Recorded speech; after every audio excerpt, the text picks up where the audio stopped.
So this is another video in regards to the mechanic changes for the second raid, which is called Monsters of Metal. Just making sure it's recording. It is. So the first two bosses, in regards to mechanics on the first boss, nothing changed. It remained exactly the same. Just make sure you get the ice giants, lure them into the icicles surrounding Mr. Freeze. Once they're all broken down, Mr. Freeze will get out. Make sure, before you do that, make sure you get the flames, the 4 flames, to melt the actual outside of the shield, which is made from ice. And another tip, which I don't think I covered in my other video, so this weapon here. So I would say as a tank in regular, you can take it. In elite, the second tank takes it. So what the second tank will do is melee attack the adds. So I will show you why. Do a bit forward, slightly forward. As you can see, once I start mealing the adds, look what happens. Look at the damage, 888k damage on these small ones. I realized this after. So if you go melee instead of going range, you do a lot more damage. So now I'm going to melee them, as you can see. 174k, 193k. This is only because of this Sunblade weapon. It does a lot of damage on all of the ice adds in this particular raid. So, especially in elite, if you have one tank using this while the other tank's pulling all the adds, you can pretty much kill all the adds very quickly. Melee, but only as a tank. Please note, as a tank in elite, try to melee as a DPS, and with this weapon you're dead. So in this phase, as you can see, I'm melee hitting one-handed combos, and the adds are dying very quickly. So that's the key thing I just wanted to let you guys know for this episode, for this first part of the raid. And yeah, so please use a weapon if you can as a tank. Very helpful. As you can see, that this guy's gonna die again. 2 hits, dead. Dead again. There you go, 303k damage and a bit is all it took from the Sunblade weapon to kill the ad. So this, other than that, this boss is straightforward. Lure the ice giants to the shield to break it. That's it really. So as you can see, once all of these flames are lit, 4 of them around this circle, this bluish faint shield will fade away. Once that happens, then all you do is, as a tank, just try to pull in the ice giants, lure them into the shields. Let me do it slightly back. As you can see, I was trying to find the ice giant here just to get his attention. So now this one got my attention. So what I did was I pulled him, went on the other side. So now he broke through all of that side in one go. So I pulled him, jumped there. As soon as he charged, I moved out of the way because that charge does a lot of damage in regular. But in elite, it's nearly a one shot. So just be careful of that. And all that side is now clear because of this particular ice giant that moved all the way through the ice shields. There's one thing I need to mention is the skull attack of Mr. Freeze. Even in regular, if you don't block it, does a lot of damage. So I will show you once the skull attack happens. There you go, that skull attack there. Let's see what damage it did. I did 28k because I was blocking. If you don't block, it nearly hits you for all of your health.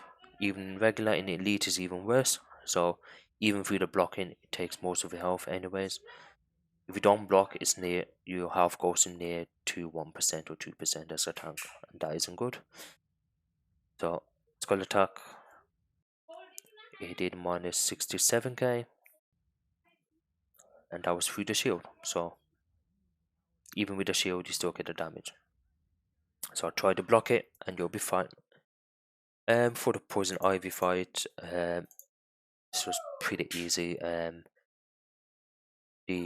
So you have this one here, which is your debuff trinket. So anyone can get that DPS control or healer if they want to. But this one takes the person out of mind control. It debuffs poison ivy so we can kill it quicker. If you notice, if you don't use this as a DPS, most of your might ticks will be slightly lower. But if someone starts using this, your might ticks will tick as normal as they would in any other raid. And then the other one is going to be this one here, which is a healer trinket. As you can see the symbol, if you can go a bit forward, there. So this one here is specifically for the healer, because there is a mechanic where sometimes poison ivy will do nature damage on the whole group. But if the healer picks up this artifact and then hits his number 1 or 2 powers, I forgot which one it is, but it heals the whole group and it stops poison ivy's damage on the whole group. Right now here I was mind controlled and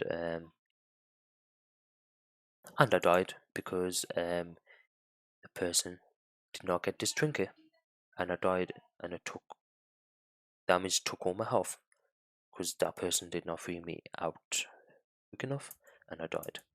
But she died, and we got the loot. So make sure that you guys are on this. In regular, you can get away with it, but in elite, you need 2 dedicated people, 1 person doing this to take people out of mind control and debuffing poison ivy, then 1 healer out of the 2 healers, just focusing on this healer trinket to making sure that the whole group is getting healed from poison ivy's nature damage or AoE she does. And now the last boss is pretty simple. The only thing that changed here is the spawn times between getting the metal ball. So this metal ball is there, the white dot on the map. So yeah, so the actual white dot on the map, try to get it, and I think there's like a few seconds spawn time wait difference between the white dots. And during this fight you will have red death come out, and merciless, and a lot of dark weapons. As a tank, try to avoid the skull attack from red death and the main boss Batman Who Laughs, because Batman Who Laughs sometimes does a move and the dark weapons where it stuns you to the ground. So what I did was I tried to avoid that as best as I could. A few times I do get stunned because I wasn't paying attention, and I get stunned to the ground and I nearly die, so just be careful of that as a tank.